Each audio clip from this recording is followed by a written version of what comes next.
hot out there today. It's windy. They've taken a deep breath, the Lions, as they come out. Huge support surrounding them here. It was quite surreal, coming in as underdogs, Essendon going for their back-to-back.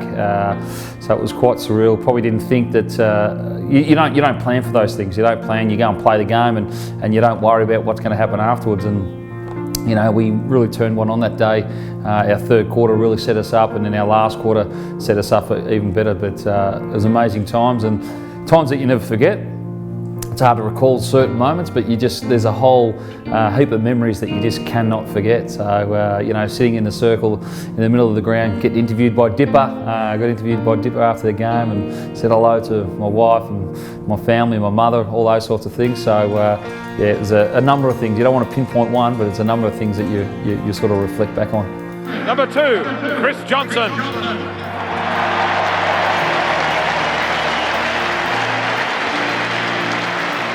Number 4, Craig McRae.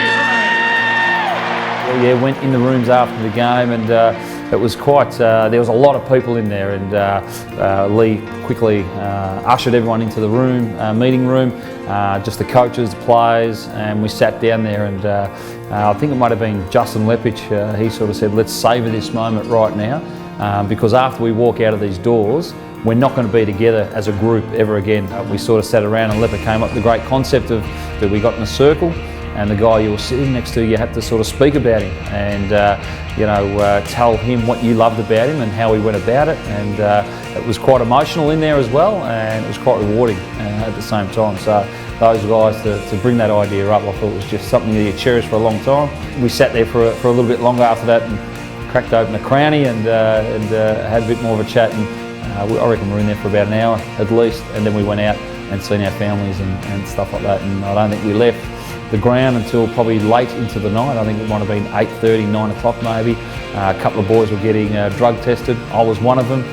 There's a famous photo that everyone was out on the ground and got a photo taken. I wasn't in it. I was in the rooms getting drug tested, and all the times after the rooms, the whole thing, that special moment in the meeting room after the game was real special.